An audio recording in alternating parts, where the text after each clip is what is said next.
Hello everyone and welcome to another Blender tutorial. Today I'm going to be showing you how to make this motion graphic satisfying loopable animation in Blender 2.8 free. For those of you guys who are on Patreon, you'll be getting these scene files. For anybody who's not aware, all of these projects that I make, all these motion graphics files, they all go into my Patreon now. So those guys who are on there, you'll be getting this stuff. So just letting you know about that. And also I did make a new tutorial this morning on the Patreon exclusive tier 2. So just letting those of you on Patreon know about that if you haven't seen it already. So let's get into this tutorial. I think you guys are really going to like it. It's from default cube to the finished product, step by step. Okay, so for brand new scene open up in Blender 2.8 free, go ahead and delete everything in the scene. So we have a nice clean empty scene. And what we're going to do is go Shift A. We're going to go to our mesh options here. And we're going to be adding in a cylinder. And then what we're going to do is just go into our front view. Or we can go whatever view. I just find that the front view works well. And we're going to tab into our edit mode. And with all of these vertices selected, we're going to go S, Z, 1.5 and hit enter.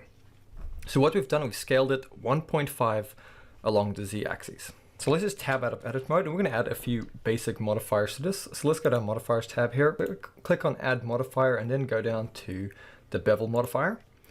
And what we want to do is make the limit method here angle. And then we want to come here to our offset and just make that value smaller. So something like 0.05 will work just fine. And you can come here into your segments and make them a bit bigger. Go to your object and just enable shade smooth. Okay, so you can see here we have a nice smooth cylinder.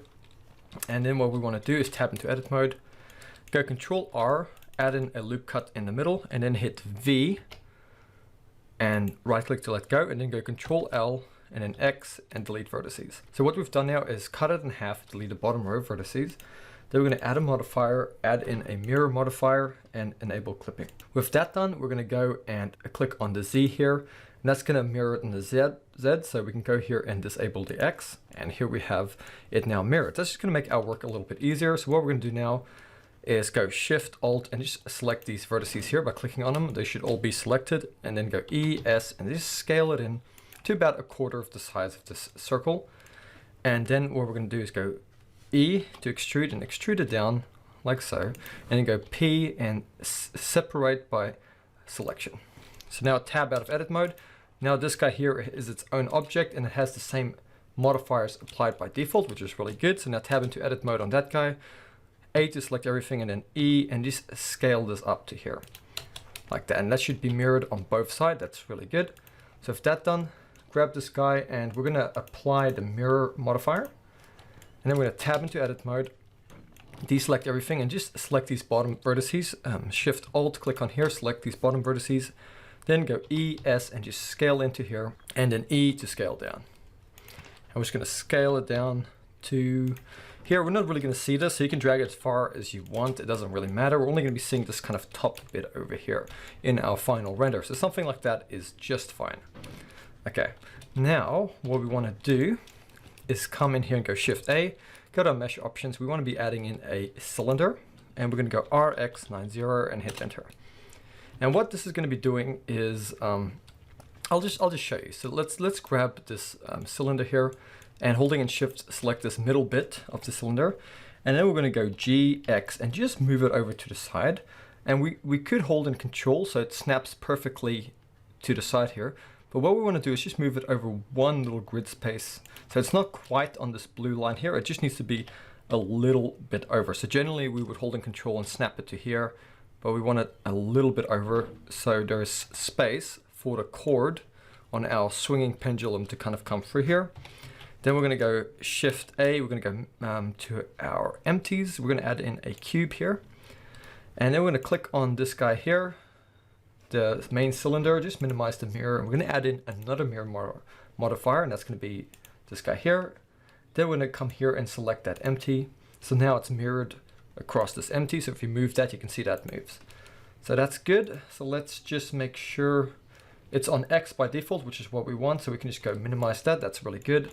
And we just want to do the same thing here. Add in a mirror, select that empty, and by default, it should be along the X. Okay, so that's now correct. And the nice thing about doing this, not only does it save us time modeling, we're also going to be saving a lot of time with animation because while we animate this one cylinder, the other one will automatically follow, which is really good. So now what we want to do is with this guy selected, we want to add another modifier. This time it's going to be a bevel, boolean, sorry, click on a boolean. We want to put this boolean above the mirror we just made. So click on here, that'll put it above this mirror modifier. And then what we want to do is select that cylinder we created. So you can click on the little eyedropper and select that cylinder.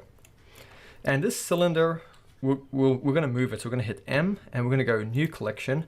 Let's call this cutter and hit enter and go OK. And you can see here now scene collections. We now have a collection called cutter. So let's click on that little mark there just to untick it. And now we'll no longer see our cutter in our render or our scene. And then we can come here and add in an edge split like so, and put the edge split above that mirror modifier as well. So we should see a bevel, mirror, boolean, edge split, and a mirror. And let's just quickly bring that cutter object back. I forgot we just want to enable shade smooth. So go to shade smooth on that guy. So now it should look smooth in here. And we could also, if we wanted to make this look a bit better, add a subdivision surface, but I'll go and show what happens. If we do it, it's going to look really messy. So we want to take the subdivision surface modifier and keep moving it up in the stack till it is sitting underneath our second mirror modifier, like so. Okay, and that should work.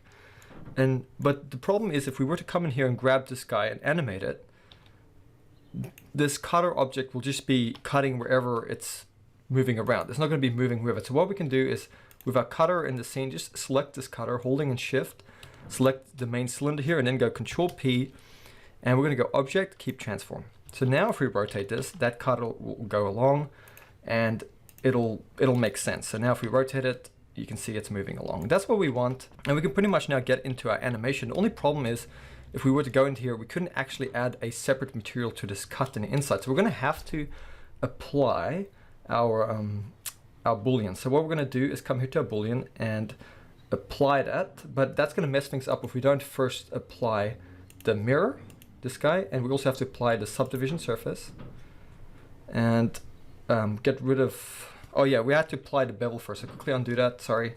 So the first thing we want to do is apply the bevel, then the mirror modifier, and then the subdivision surface, and then the boolean. So the only two that should be left is the edge split, which we can actually get rid of, I think.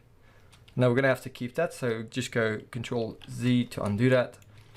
So if we tab into edit mode, we should see that, and these should be selected by default. So that's good. So the only two we should have is an edge split and the mirror modifier, okay? So you can pretty much, if you wanted to, get rid of that cutter object, but let's just leave it there for now. So here we have our little cylinder that we can animate, and what we want to do is just grab this guy here, and we want to parent this guy. So just select this cylinder first, holding in shift, select the main little drum thingy here, and then go Control P, and we're going to go set parent to and keep transform. So we're going to be animating this thing here. We're just going to rotate. Okay, so that's really cool. We have this done. So let's make the easy part, which is our little pendulum. So all that is Shift A, go to your mesh options. We're going to add in a UV sphere. I'm going to scale this down a little bit to about there. Go Control A to apply the scale. And then we're going to go into edit mode. Shift Alt to select these vertices, then Shift D, then S to scale in, and then E to extrude it up. So you can go Control L to select all of those vertices and just scale it as big as you want. I would recommend not making it too thick, so something like that. Then Shift Alt to select these faces here. And what we want to do is go G, Z, and just move it up. Okay, so let's have a look. So this is going to be 1 grid space, 2 grid spaces, and then GZ 3, and then 4, like that. So you can see here is a cube, here's a cube, here is a cube, and here is a cube, like that. So something like that will be fine. And then go A to select all of these faces, then G, Z, and we want to bring this down. Okay, so this, the top of this is where that pivot point is. Okay, so where this red line is, so bring it down, G, Z, bring it down right on top of there, as close as possible, and then tab out of edit mode. And now if you go G, Z, you move this guy up. That pivot point of this origin point is going to be now at the top. So just go G, Z, and just move it till it's roughly in the middle. It doesn't have to be exact, so that will be fine. And then you can go to Object, Shade Smooth, and you can also go Add Modifier and add a Subdivision Surface Modifier. So here we have now our little pendulum that we can swing.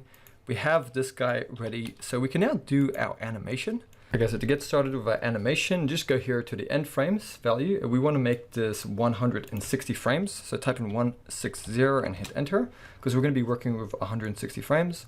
Then what we want to do is make sure that the slider, if it's sitting anywhere here, just make sure you drag it all the way to frame 1. That's very important. Then we're going to grab our pendulum, and this is going to be the first thing we're going to be animating. So hit N on your number pad, your keypad, sorry. That's going to open up your properties panel here. You want to go click on items. Okay. And I'll just quickly just add my screencast keys here again so you can see what I'm pressing. So anyway, go to items, and what you want to do is make sure under the rotation, all of these vectors here are set to a value of 0. If they're not, just go Control A and make sure you apply the rotation, okay? So that's all good. And what we want to do is go to our right orthographic view by hitting 3 on our number pad.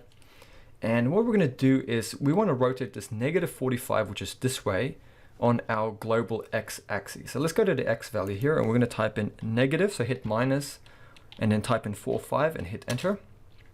And then to insert a keyframe, we're going to go I to insert a keyframe, hovering over this. And then we want it to be at frame 80, which is the halfway point. We want it to be over here at 45. So now let's type in 45, hit enter, and hovering over here, we go I. So in frame 80, we have -45. 45, and on 0 we have the opposite, which is -45. So what we're going to do is click on this guy here, so this one here, and go Shift D and just drag this guy to the end. And what that's going to do is once this goes to 45, it's going to start coming back to -45, and it's going to end where it started, which is going to make this animation loopable for us, which is what we want. So we should have this like so, and then it comes through. Okay, so that's perfect. That's exactly what we want. So let's do the animation now on the cylinder. So select this stick here in the middle, this little pole. And earlier we did parent this cylinder to that. So all we have to do is animate this guy, and it'll do the same thing. So you can see here also that our rotation vectors here under the item are all 0 for this guy, which is good. If they're not, just go Control A and apply that rotation. Very important. So what we want to do is think about where we want to rotate it. So we want it to rotate on its z-axis. So we're going to come here and drag this value up to 180. So it's the other way around, and hit enter. So on frame 1, so drag the little slider to frame 1, and the z value at 180, you want to go I and insert a keyframe. And then what we want to do is come over to frame 80, well not frame 80, frame 40. And then we want to add another 180 degrees to this, because it's now in the middle. So let's go and type in 360, hit enter, and then hit I to insert a keyframe. And now we're just going to keep adding 180 degrees of rotation to this value here. So now what we need to do is go to frame 80, and we need to ask ourselves, so what's 360 plus 180? So that should be something like 540, I believe.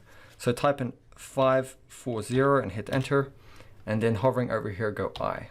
And then what we want to do is grab the slider, drag it to the middle point of 80 and 160, which is going to be 120. So if we add 40 to 80, that'll be 120. So on frame 120, we're going to make this value 720. So 540 plus 180 is going to give us 720. So type that in. And then hovering over here, hit I to insert a keyframe. And what we're going to do now is drag it to frame 160. And one more time, we're going to ask ourselves, what is 720? And we're going to add 180. So that should give us 900 exact. So type in 900 and hit enter. And on frame 160, we're going to go I and insert a keyframe. So it's going to leave us back to where we were. So if we play this now, we should see this. It goes through, turns around, and as this guy comes back to the middle, it goes through again. So that's really good. And this should be loopable, and I'm just making sure there's no intersection here. So if you do get some intersection like that, what you can do, I think what I did to solve this problem is I grabbed this guy here, and because we didn't do anything with the location, we can always go to frame 1 again. So just drag your slider to frame 1 if you get that intersection there, and then grab this guy and go G, X, and just move it to the side a little bit, and that should work. So if we go and just drag through this, we shouldn't get any intersection, and going back, it shouldn't intersect as well. Let's have a look at that. So maybe I can make it a little bit smaller. Let's have a look. I don't know. It shouldn't be that noticeable. You can always move this guy a little bit more out like this. So yeah, so mess around with it till you get something you like. I'm just going to leave it at this, so that should work fine. And then it comes back and it goes through again. So I think the intersection there is minimal. It should happen fast enough that you don't notice it. Maybe GX. Yeah, so I'm going to leave it at that for now for this tutorial. You guys can check out my example one on Gumroad, not Gumroad, on Patreon. For those of you who are on Patreon, I will put it on there. So anyway, I'm going to leave it at this. So let's just go Shift A, and we're going to go to our camera options here and add in a camera. And with our camera selected, we're going to hit G to go into camera view, then hit our middle mouse button, and then just pull back, G and our middle mouse button to pull out. And then we're going to go to our camera settings here, and we're going to make the aspect ratio square. So the Y value here, we're also going to make 1920. And then we're going to go to our camera settings here. We're going to make the focal length really high. So type in 185 and hit enter. And then go G, hit the middle mouse wheel and just pull back like so, till you get a view you like. So let's just play the animation, see what that looks like. Okay, so let's quickly add some materials to this. So what I'm going to do is just, first of all, go to our camera settings here. We're going to go to Eevee, just the render engine, make sure it's set to Eevee. It should be by default. Go here, enable ambient occlusion and also screen space reflections. With that done, just go Shift A. We're going to add in a backdrop, just add in a plane, RX90, hit enter, and then S just to scale it up nice and big, and then go G, Y, and just move it back. So if you go to your camera view, go S, X, just scale it in the X, and then G, move it down. So just so you fill that space in the back, okay? Just like that. You can even rotate it a little bit. Just get it to fill in that space, like that. So then what we want to do is add a light. So go Shift A, we're going to add in a light, go to an area light, and then G, Z, just move it up to about here. And this, we're going to scale this guy. So go to your light settings and scale this guy up to about here. And then go S, X, scale it along the X. And we're going to make the brightness of it 800, the power. So type in 800. If you go into your camera view and go to rendered, you should see it's about this bright. Maybe that's not bright enough. So we'll make it 1200. And then we'll duplicate it. So we're going to go Shift D and duplicate this guy, and then Shift D, duplicate it up like so. Okay, let's have a look at that. Okay, that's well lit, so that works. And let's just grab this backdrop. Let's just give it a material. So we're going to go New, and we're going to make the surface a emission. So just go to emission, leave it at a value of 1, and we're just going to make it, make it whatever color you want. I'll just leave it at a kind of blue for now. Then I'm going to grab this cylinder here, go New. I'm going to give this a metallic surface, so drag the metal slider up to 1. I'm going to make it slightly bluish like that. Then I'm going to grab this rod in the middle, go New, let's make it metallic, and bring the roughness down on that as well, just to make it kind of like a chrome material. And then grab this ball here, go New, and let's just give that a metallic surface as well, something like that, and then bring the roughness down and maybe make it a bit darker, more like a kind of a tungsten. And yeah, you guys can totally mess around with it as much as you want, make it look how you want, but this is just a nice kind of color theme. Grab this guy to back, you can make it a complementary color like orange or yellow. Just make it your own scene. So I'm just going to leave it at this for now. And if you want to render this out as an animation, what you can do is go to this output settings here, click on this little folder, go to your desktop, wherever you want to save the animation, go accept. Then you're going to make the file format type here an FFmpeg, go to encoding, click on the container, and we're going to make it an MP4. And then we're going to go here to the output quality and make it perceptually lossless. So now this is go file and save it. So I'm just going to quickly save it. So I'll call it 3 because this is part 3 of this tutorial. And then I'm just going to go, and you can go to render and render this animation. So I've already done this. I'm not going to go ahead and do that, but you guys can render that out if you want. So if you like this, please hit like and subscribe. And if you want to support the channel, you can check out my stuff on Patreon. So Patreons get all of these files that I make. You get special tutorials if you're in tier 2 or higher. So go ahead, I'll put that in the link below. I really would recommend you guys check out my Patreon. It's got a lot of really cool stuff. So I'll see you guys next time for another tutorial. I hope you guys like this a lot.